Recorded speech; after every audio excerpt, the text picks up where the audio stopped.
and says the governing party has done better in the fight against corruption through funding to state institutions. And in business, Ministry of Agriculture announced road closure ahead of National Farmers' Day celebrations.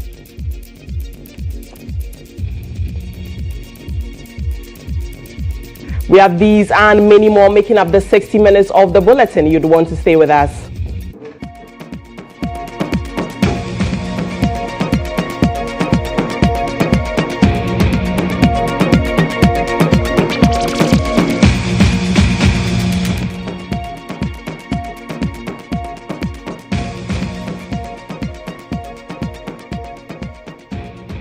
Many thanks for tuning in once again. Remember, you can watch us across our social media platforms at GHOne TV and on DSTV channel 361. Now, mortuary workers in Ghana say the only way to stop them from embarking on their intended strike is for their salary arrears to be paid. This comes after the National Labour Commission summoned them for the meeting on Wednesday, November 29, 2023. General Secretary of the Mortuary Workers Association of Ghana, Richard Kofi Jordan, who spoke to Natalie Ford on News Tonight on Friday, disclosed that the group is tired of engaging the government over their conditions of service. So these allowances plus the one I've stated accumulated to this particular strike. We thought that the year is ending fast. And the funny thing is that because it started from 2021, they were not going to pay you at the current rate. They were going to pay you at the rate by 2021. So it means that if the inflation, with the level of inflation we have, the money which we are supposed to even take now is gone. It's exactly. Less. So we just see we are tired of the rhetorics. We are tired of tomorrow we'll do that, we'll go, we'll come back, call on strike. They are putting all of. I've just said that we have passed the negotiation stage. We have passed the follow-up stage. We have passed the directive stage. We are now into payment. It's in graduation. First, there should be parties to negotiate. There should be a proposal that we are past there. At the time when these issues can weigh at the commission for, I've been here once, twice, and so many times. Now we are in the payment stage. Pay. Chaka. Pay, let's go. Meanwhile, some members of the public have expressed worry over the intended strike by the Mortuary Workers Association of Ghana. The association has notified 6 government institutions of their intent to embark on a nationwide strike starting November 29, 2023 to demand better conditions of service. Obed King Aglo visited the Kolebu Mortuary and reports. Interacting with some workers of the Kolebu mortuary on condition of anonymity, the workers lamented the poor salary regime coupled with workers often putting in overtime hours without adequate compensation. While some are empathetic towards the workers, some Ghanaians express concern about the potential impact of the strike on funeral services and the emotional well-being of families already dealing with the demise of their loved ones. 1 week, Definitely about awole. Ewa akamoko gbo ni awole. Le jefu. Definitely awole. For Gifty Asantua, the government must take swift action to avert the potential strike. So bi ni afara ma je watch there. Enye papa. Ela se enkrofo nso ka so mo yeduma nso ka so mo strike. Ebe hu because I do not know we are Sabra no trans no because do not know we are pa edi enti Sabra timi no trans no mo cancel on the mate me hwena me di bia kan wa ma and said banian said they won't see o masem no kan there enye papa ebe hu. Let's do politics now, as over the past decade, women's presence in the local government environment in various offices do not reflect their proportion of the Ghanaian population. Currently, out of over 6,000 assembly members nationwide, only 246 are females, representing less than 5%. Ahead of the district level election slated for December 19, 2023, GHOne News' Obed King Gaglo serializes the strides made by female participants in the elections and the pressing need for promoting gender equity and equality in governance. Linda Dada Bango is the assembly member for the North Teshi Nungwa Estate electoral area in the Lejokuku municipality. Her stewardship for the past 4 years is satisfactory to the residents, and that may be her ticket to being re-elected in the upcoming district level elections. She's been able to get the MP to be able to fix street lights. She's been able to get some of the deprived areas that don't have certain common amenities have been provided, like bridges from one side to the other. Calling women names because they are rising in policy. It doesn't necessarily have to be them, sleeping around or something to rise. But some women, or most women nowadays, work very hard, and then they should be encouraged. Despite her services to the area, she faces some challenges as a woman due to cultural perceptions in the society. As a family, you have kids, you have to take care of your kids before you do the outside one, because if they see that your house is scattered, your house is not well established, people will point hands at you. As an honorable member, look at her house, look at this, look at this, look at that. So it's so challenging, but I'm able to do what is expected of me. The challenges faced by Linda Bango have stopped several women from venturing into the governance space, especially at the local government level. Sometimes my children go out and they come out back and they say, "Mommy," they say, "You are this, you are that, you are this." I try to explain to them. So when they also go out and they are with their friends or their colleagues in school, they also explain to them that mommy is doing that and this because of the good people of the electoral area, not that is her character. Some organizations have for some years worked at not only dealing with the stereotypes of getting women into governance, but are working to increase the visibility of women in local governance.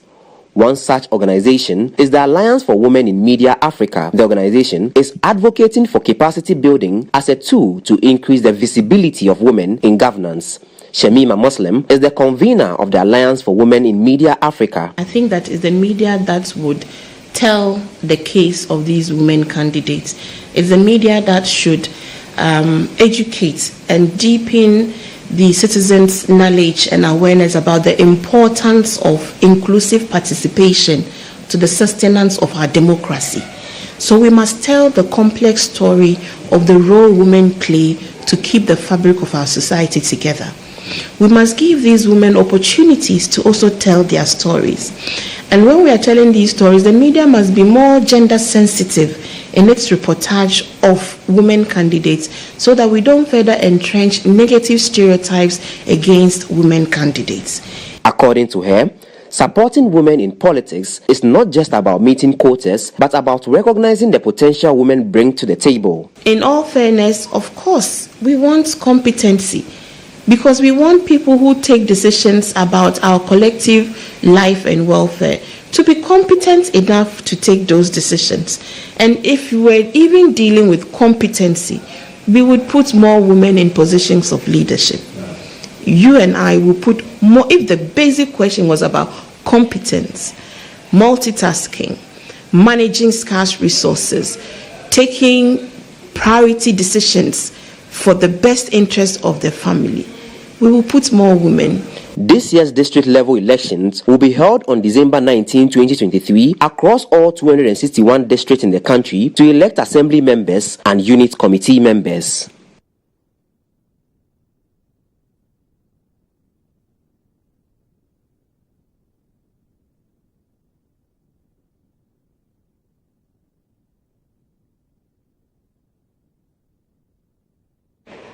The Electoral Commission on November 17, 2023 closed nominations for the district level election slated for December 19, 2023. The date of the election, which has seen several postponements, is coming at a time Calls have been intensified for the government to put in place measures to provide salaries for assembly members in order to encourage them to focus on local level governance. Checks in various communities show a keen interest by individuals who have since filed to contest the elections. Posters and community engagements have intensified by the aspirants in their bid to win the hearts of the electorates. However, there seems to be little attention given to the unit committee members across the country.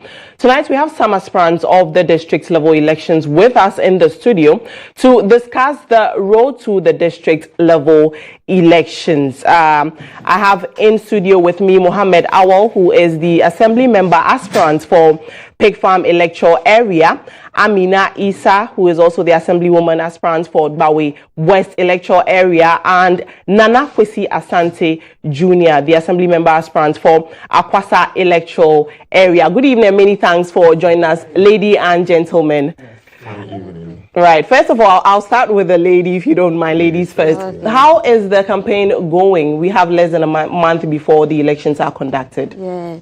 We are still moving from house to house for campaign because the election is getting nearer and nearer.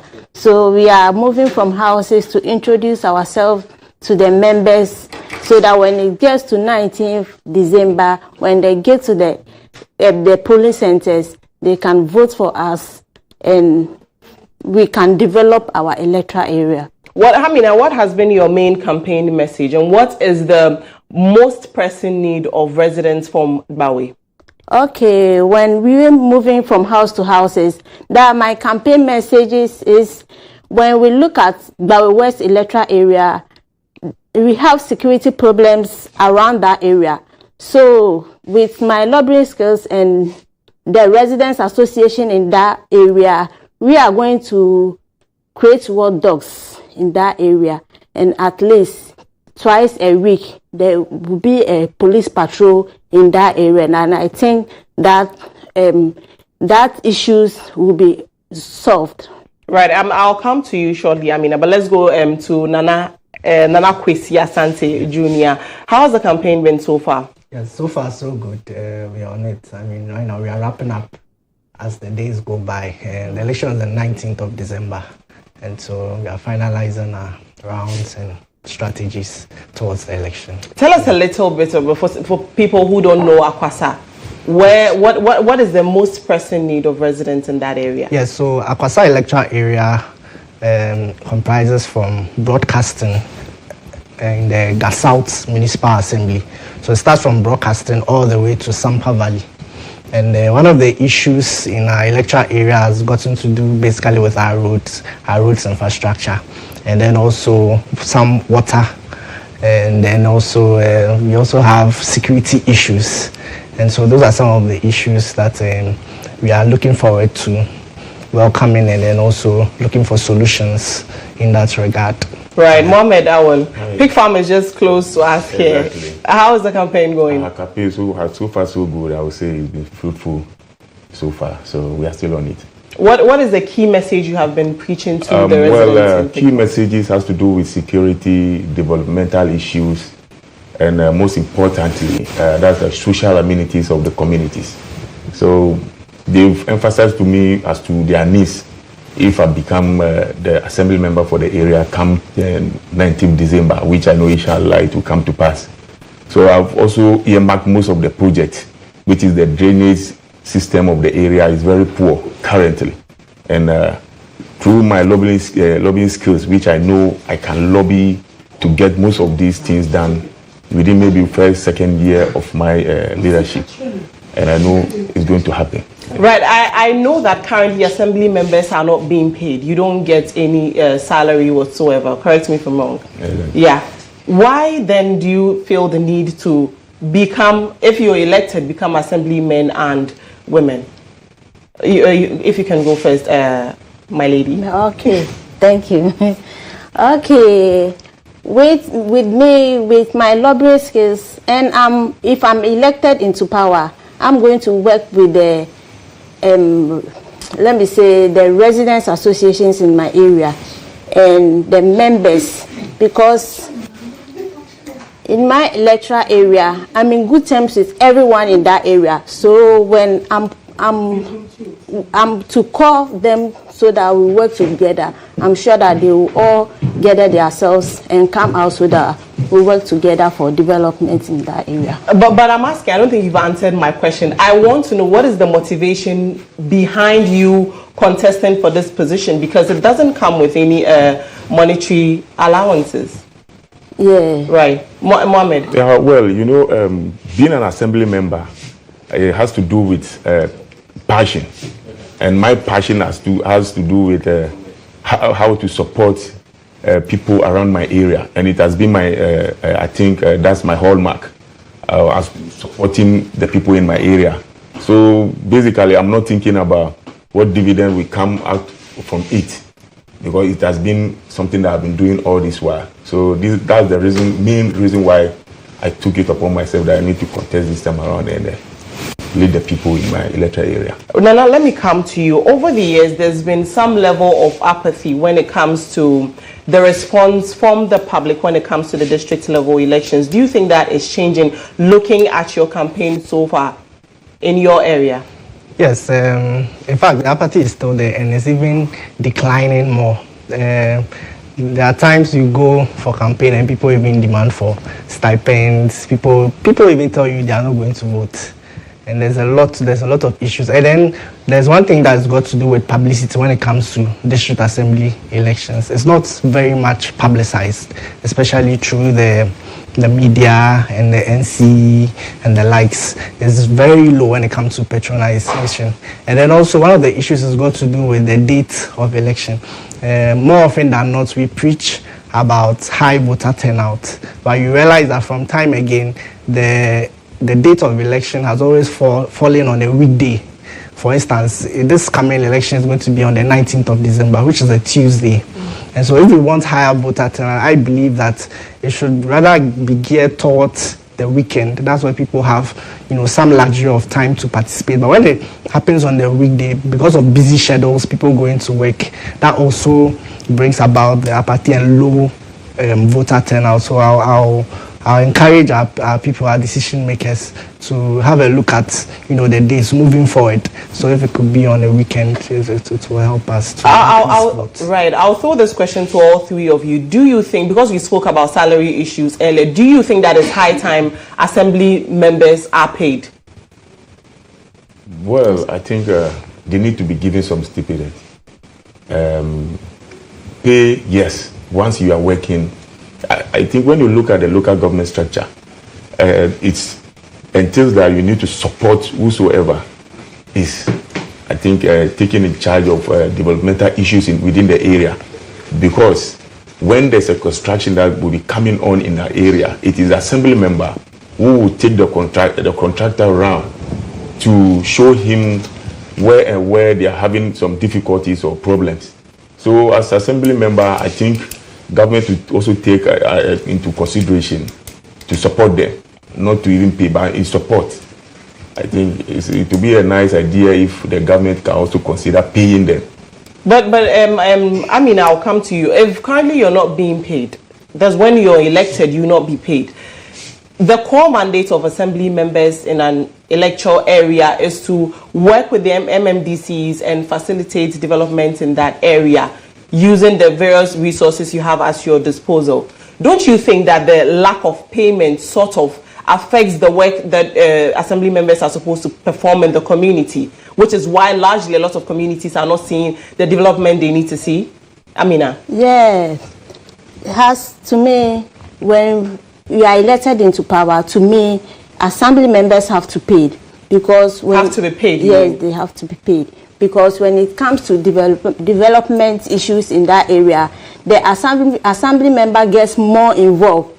So when you get to the assembly and you can't just lobby well, that's the developmental problem in that area is going to be a problem for you. So to me, an assembly member have to be paid. Yeah. Right, okay. You haven't shared your thoughts on Yes, so I also believe that assemblymen should be paid because we are more closer to the people than even the MPs and then the ministers. And we are the ones that people knock on our doors day in and day out. We attend all the social gatherings. And, you know, as an assemblyman, you are being called over even very little issues. If there's a funeral, if there's a wedding, you know, and even if somebody gets sick, incapacitation and all that, assemblyman, you are really being engaged. So I believe that an assemblyman should be paid so that we can also assist more in the developmental projects in our electoral area and even human development as well. Mohammed, I'll come to you, but let me go to Amina before I come to you, Mohammed. I'd like to find out from you, as a woman going into these elections, we played a story, I don't